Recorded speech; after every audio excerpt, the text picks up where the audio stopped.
ለራሷ ደግሞ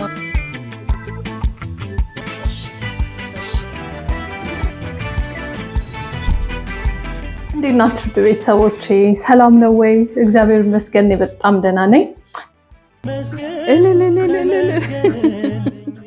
ቃል አረጀሽ ወይ እንዳትሉኝ የደስታ ነው እልልታው። እልል ብያለሁ።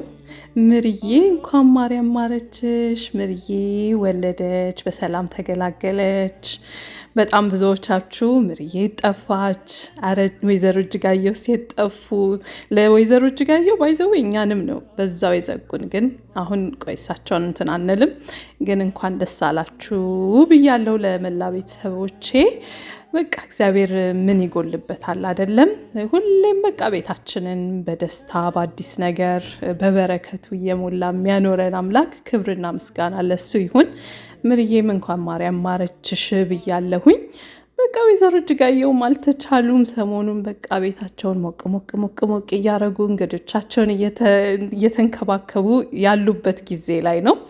እኔና እህቴ እዚሁ ሜላት ትንሽ ቢከፋንም ያው ወደ ልጆቻችን ዞረናል። እኛም ደግሞ ልጆቻችንን ቼክ እያረግን ምን እያልን ነበረ እና እናንተም ኧረ ቃል ምንድን የጠፋሹ ስትሉ ነበር። እናንተ ወይ ጉድ!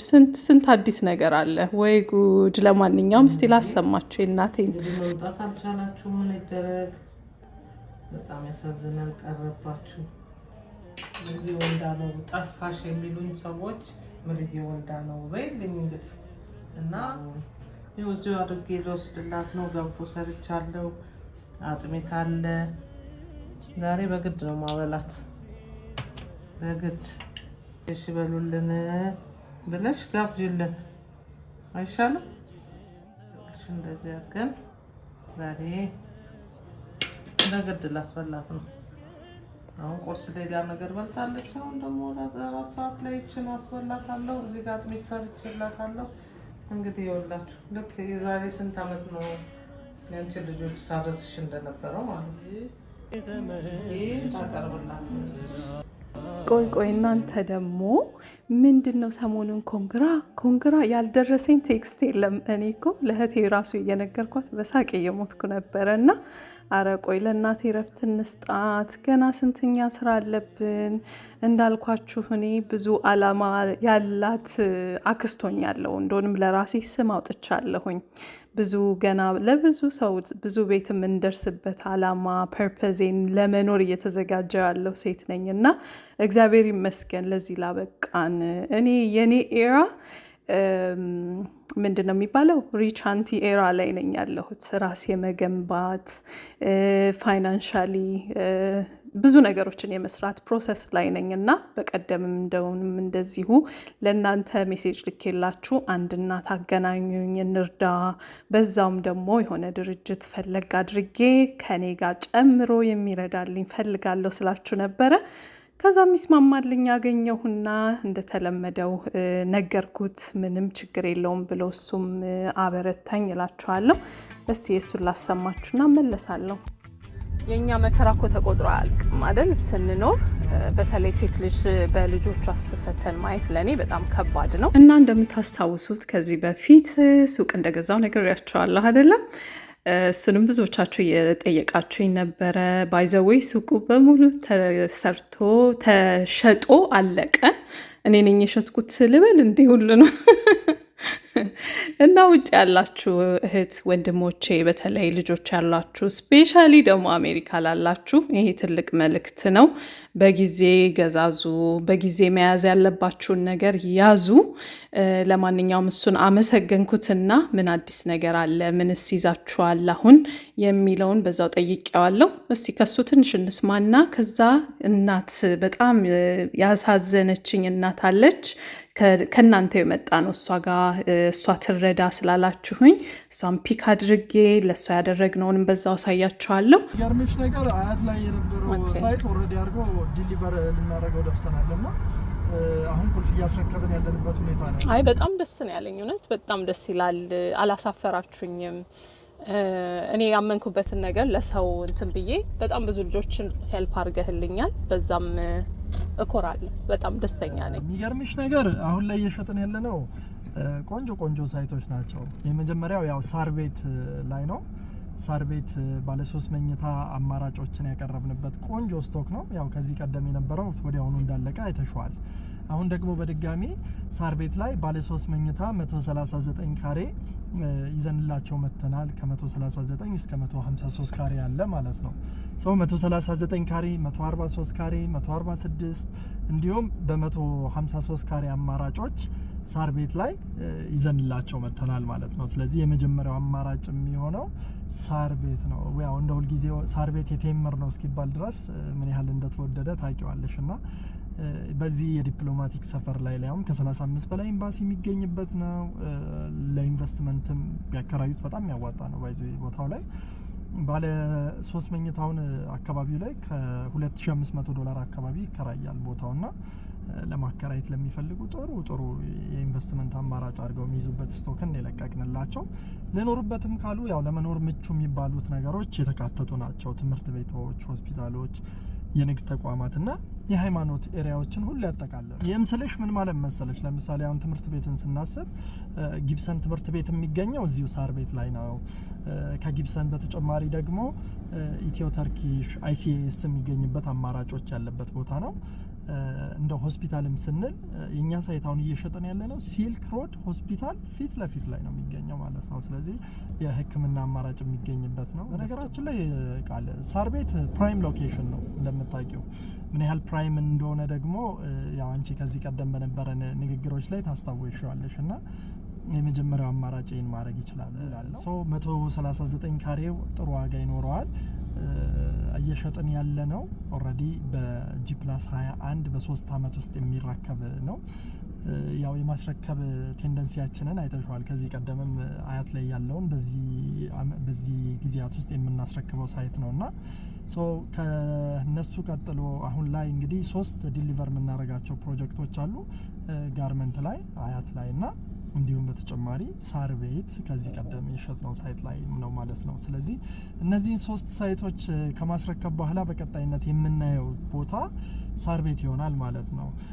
በነገራችን ላይ ያው ቴምር ሪል ስቴት እንደ ድርጅት በጣም ከሚመራበት መርህ አንዱ ሲንግል አፓርትመንት በተመረጠ ቦታ የሚል ነውና ከሳር ቤት በተጨማሪም በጣም የሴኩሪቲ ኢሹ የሌለባት እንዲሁ ደግሞ የዲፕሎማቶች መንደር በሆነችው ካሳንቺስ እስከ 4 ኪሎ ባለው አቅጣጫ ላይ አዋሪ ላይ ወይም ደግሞ በተለምዶ ጥይት ቤት በሚባለው ቦታ ላይ ባለ 1 መኝታ ደግሞ ይበልጡኑ ለሚፈልጉ ሰዎች በ80 ካሬ፣ ባለ 3 መኝታ ለሚፈልጉ ደግሞ አነስ ያለ ከ121 ካሬ እስከ 157 ካሬ ድረስ አማራጭን ይዘንላቸው መጥተናል ማለት ነው። ስለዚህ ይሄኛው አንደኛው ምርጫ ይሆናል ቃልና አሁን ላይ እየሸጥን ያለ ነው። ጨምረው ነግረውኝ ሲቀንሱልኝ ነው ደስ የሚለኝ።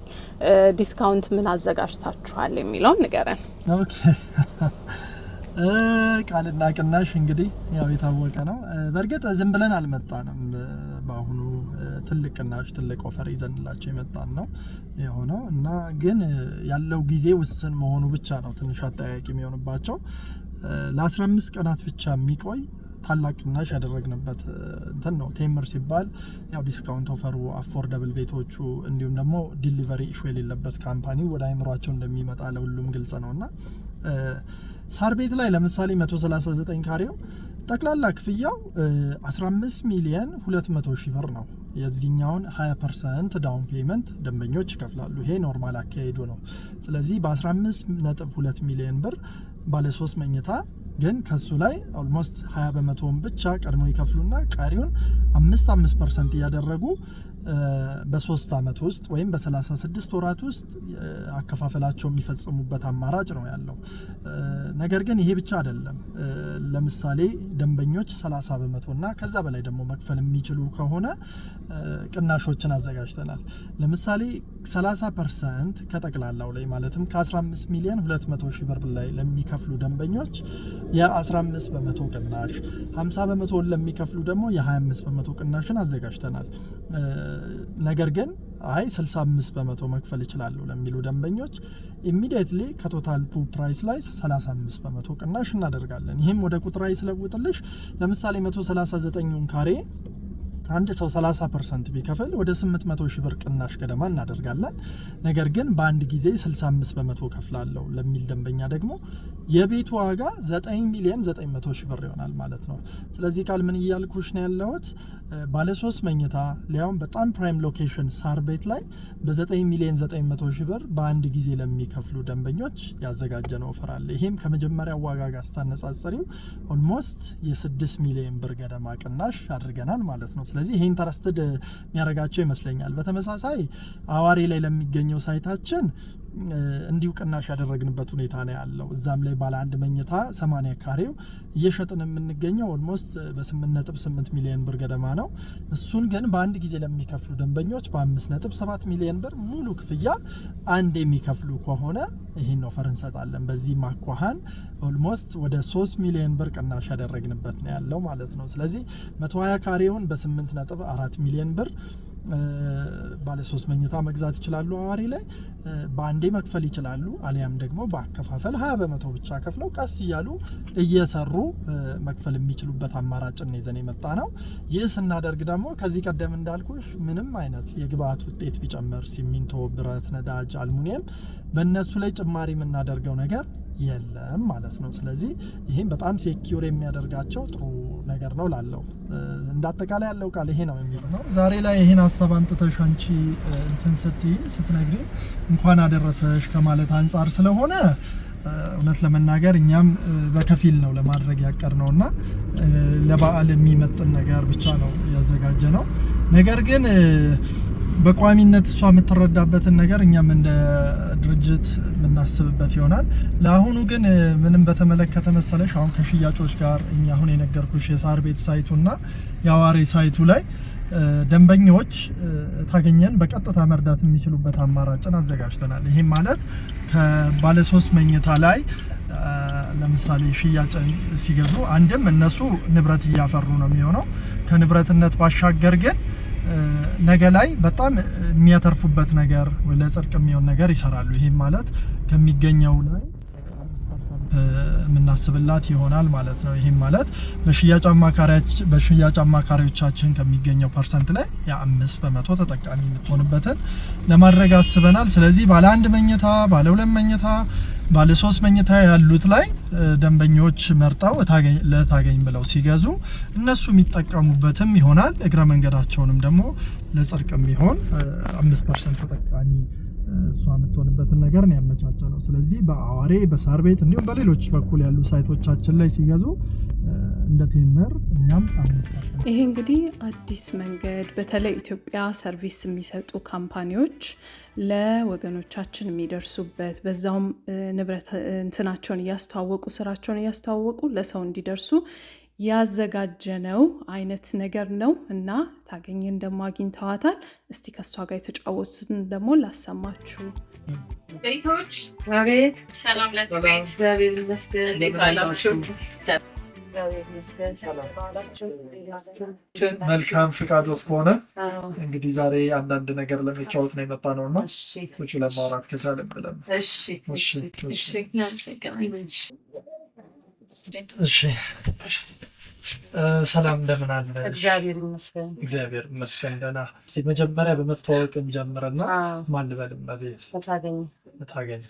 በጣም ጥሩ። እንግዲህ የአንድ ኢትዮጵያ ያለች ወዳጃችን ውጭ ሀገር የምትኖር እና በእሷ ተነሳሽነት አሁን ላይ ወቅቱ የጌታችን የመድኃኒታችን የኢየሱስ ክርስቶስ በዓል እየደረሰ ነው እና ዋናው ደግሞ ስጦታ የሚሰጣጥበት የእናቶችን የሚታገዝበት ጊዜ ነው ብላ በማሰብ ከኛ ድርጅት ጋር ኮንታክት አድርጋ ዛሬ ላይ የተገኘ ነው።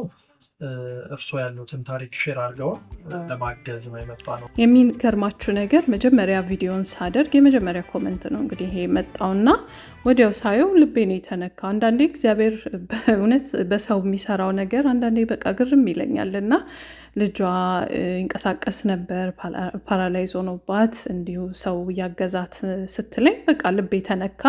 መጀመሪያ እሷን ያስቀደምኩበትን ምክንያት ይሄ ነው፣ ግን ቀጣይነት አለው። ባለፈው እንዳልኳችሁ ግን የእሷን ደግሞ እንስማና እስቲ የዛሬውን ምን እንዳበረከቱላት እንየው።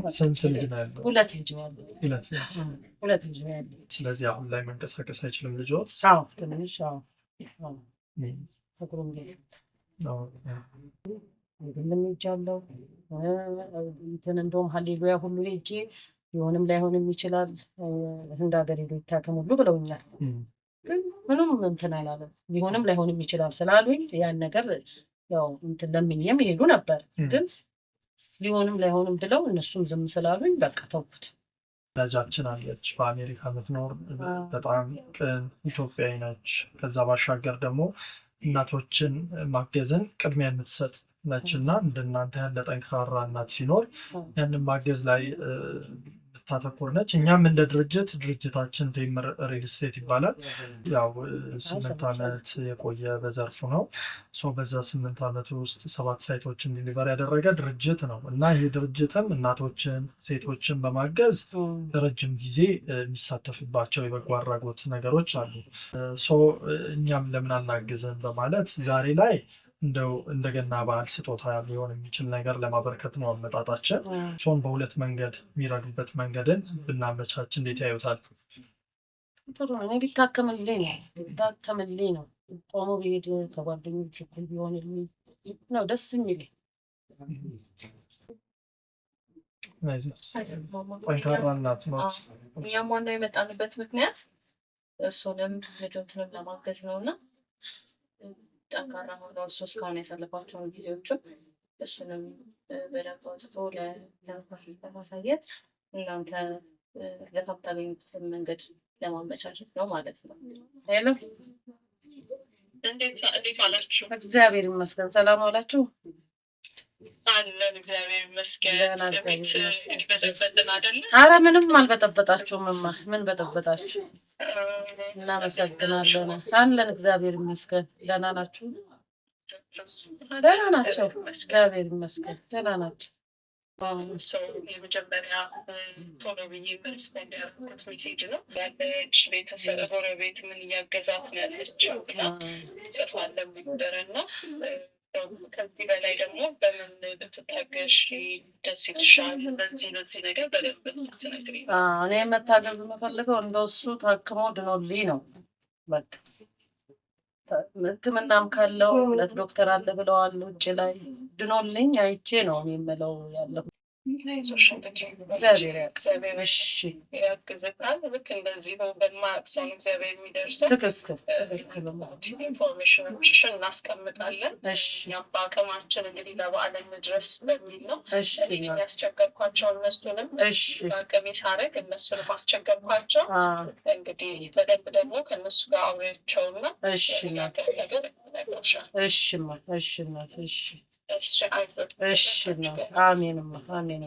በቴምር ሪል ስቴት እና ይህንን ሀሳብ ባመጣቸው በቃል ኪዳን መሀል የታሰበ ትንሽዬ ነገር ነው። እርስዎን በቋሚነት ይደግፋል ብለን አምነን ያደረግነው አይደለም፣ ግን ትንሽም ቢሆን እንኳን አደረሰዎት እርስዎ ጠንካራ እናት ነዎት የሚለውን ለመግለጽ ያህል ነው እና አመሰግናለሁ። እሺ፣ እግዚአብሔር ይስጥልኝ፣ እግዚአብሔር ያክብርልኝ። ይህንን እንትን ብላችሁን በመምጣታችሁ በጣም ነው የምናመሰግነው። በጣም እኔም ልጄ በጣም እናመሰግናለን። ጠንካራ እናት ነው። ታያልቅሱ። መልካም በዓል ይሁንልዎት። መልካም ጊዜ። የምናመሰግነው ስራ ስላለብን ነው። እንጎበኘዎታለን። መልካም ጊዜ። እና ውድ ቤተሰቦቼ እንግዲህ ያው የእኛም ቤት ደስታ ጋራኋችሁ። አንዳንዴ በችግራችንም እግዚአብሔር በደስታ ይገባል አይደለም። በር ሁሌ ሲንኳካ በመጥፎ ብቻ አይደለም። መጥፎም ቤታችን ቢመጣ እግዚአብሔር በማናቀው መልኩ ስትሬንጀር በማናቃቸው ሰዎችም እጁን ይዘረጋልናል እና ስለ ተቆጥሮ ስለማይነገረው ስጦታው እግዚአብሔር የተመሰገነ ይሁን። እና በቃ እህታችንንም ማገዝ ከፈለጋችሁ እንትኗን ስልኳን አስቀምጣለሁ። ስለ ሁሉም ነገር ብቻ አመሰግናለሁ። እናንተንም በቃ አበረታቷት፣ ደውሉ፣ አይዞሽ በሏት። ሜዲካል ላይ እንደዚህ ማድረግ የምትችሉ ካላችሁ ኢንፎርሜሽን ካላችሁም ደውሉና ጠይቋት። እናት ናት። በቃ በእናት አይጨከንም። በቃ በጣም ወዳችኋለሁ። እናቴንም እንኳን ደስ ያለሽ፣ ምርዬም እንኳን ደስ ያላችሁ ብያለሁ። በዚህ አጋጣሚ ደህና ዋሉልኝ። ወዳችኋለሁ። መልካም የተባረከ ቀን ይሆንላችሁ።